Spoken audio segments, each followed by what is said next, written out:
Episode 3: Arabian Society Before Islam. In the centuries before the rise of Islam, the Arabian Peninsula was a land of contrast, rich in poetry and pride, yet burdened with idolatry and tribal wars. Amid the shifting sands and blazing sun, life followed ancient customs that shaped every aspect of society: religion, politics, economy, and family life. This is the story of Arabia before Islam, a world on the edge of transformation. A religious life in pre-Islamic Arabia. The Arabs had once inherited the pure faith of Ibrahim and Ismail, peace be upon them, but centuries of forgetfulness had clouded that light. The belief in one God had faded, replaced by idolatry, superstition, and tribal deities. They worshipped idols made of stone, wood, and even dates, gods of rain, war, love, and fortune. Every tribe had its own symbol. The tribe of Hadi worshipped Suwar. The tribe of Khuda worshipped Uzza. The Kai tribe adored Bet, and the Quraysh revered the great idol Hubal, which stood above the Kaaba in Mecca. Ibn al-Qalbi wrote that over 360 idols surrounded the Kaaba. When the Quraysh performed pilgrimage, they would call upon these false gods, saying, "Here we are, O Lord, you have no partner except the one you allow, for he is yours." Their rituals became mixed with songs, boasting, and trade. Faith turned into form, and worship into pride. Yet not all hearts were lost. Some, like Zayd ibn Amr ibn Nufail, rejected idolatry. He would stand between the mountains of Mecca and say, "I will not worship 1,000 gods. I have turned away from Lat and Uzzah, and I worship the most merciful, the Lord who forgives." These few men were known as Hanifs, seekers of the pure faith of Ibrahim, awaiting the final prophet. Political life and tribal structure. The Arabian Peninsula was not united under one ruler. It was divided among tribes, each led by its own chief, the Sheikh. Every tribe lived by unwritten laws of loyalty, protection, and revenge. Honor was the highest virtue, and blood feuds could last for generations. The tribe functioned as both government and family. They protected their members, settled disputes, and defended their lands. Leadership was earned through bravery, generosity, and eloquence, not wealth alone. The poet once said, "To you belongs a fourth of the spoils of war.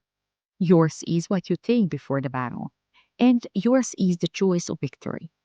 Even in chaos, there was order, an unspoken code of solidarity and courage. But this system also created endless conflict. Tribes often fought over grazing lands or honor, and vendettas turned the desert red. Yet, amid the wars, there were moments of unity. In Mecca, several tribes once formed a pact called Hilf al-Fudul, an alliance to protect the weak and uphold justice.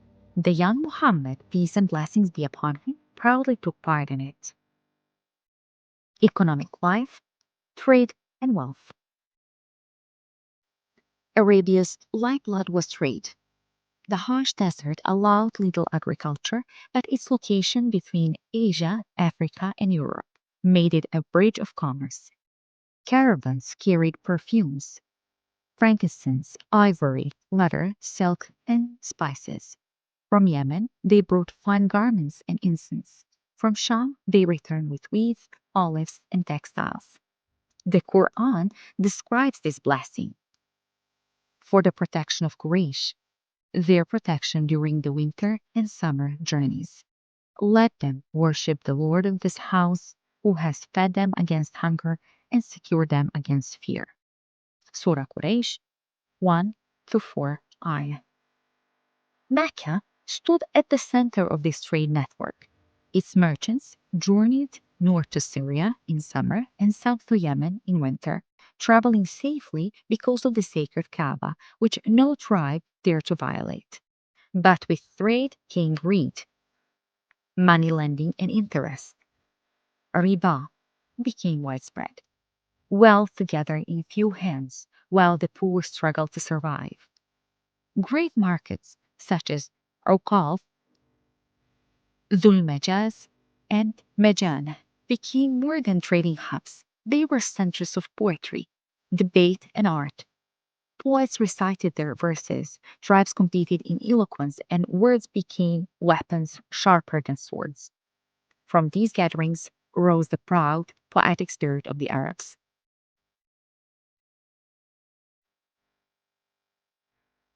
Social life and customs. Arab life revolved around honor, ancestry, and the tribe. They took immense pride in genealogy and bloodline, tracing every ancestor back to Adnan or Qahtan. They would rather die than see their lineage stained by an unworthy marriage. They were a people of words. Eloquence was a measure of power. A skilled poet could elevate his tribe's honor or disgrace his enemies. Their poetry became their history, a living archive of courage, love, and revenge. But beneath the pride in poetry lay a darker side. The status of woman before Islam. Before Islam, the position of women in many tribes was tragic. Inheritance belonged only to men, warriors who fought and conquered. Women and children were often treated as property, passed down, or denied their rights. Allah revealed, "For men is a share of what their parents and relatives leave, and for women is a share of what their parents and relatives leave, be it little or much, an obligatory share." Surah An-Nisa, 7th ayah. Yet this was king only after centuries of injustice. In pre-Islamic Arabia, daughters were seen as burdens. Some fathers felt shame at their birth, and in moments of cruelty, they would bury them alive in the sand. Allah said, "And when one of them is given news of a female child, his face darkens and he suppresses grief. He hides himself from the people because of the bad news. Should he keep her in disgrace or bury her in the dust? Unquestionably, evil is what they decide." Surah An-Nahl 58 to 59 ayah. And Allah says again, "And when the buried girl is asked for what sin she was killed." Surah At-Takwir 8 to 9 ayah. Islam came to end this cruelty forever. As the Quran commands, "Do not kill your children out of fear or poverty. We provide for you and for them." Surah An-Isra 31st ayah. These divine words transformed a culture of ignorance into one of mercy and dignity. Marriage and family traditions. Before Islam, marriage took many strange forms. There were unions of love and honor, but also those of exploitation. A woman could be passed between men for wealth or lineage. Aisha, may Allah be pleased with her, described four kinds of marriage known to the Arabs. Only one of them, the lawful contract, was approved by Islam. In others, women had little choice, and children were often claimed by whichever man desired legitimacy. It was a time of moral confusion, where social status outweighed justice and purity. Yet even then, some women stood strong. The desert taught them resilience.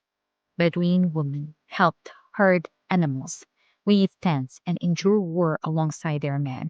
Among them were women of courage, intelligence, and pride, awaiting the day their worth would finally be recognized. Such was the world into which the Prophet Muhammad, peace and blessings be upon him, was born. a world of beauty and brutality, poetry and pride, waiting for light to return. The Quran descended into this darkness, not only to guide souls, but to rebuild a civilization upon a faith, justice, and compassion. Join us next time on Light Through History as we continue this journey with the early life of the Prophet Muhammad, the light that rose from Mecca to change the world.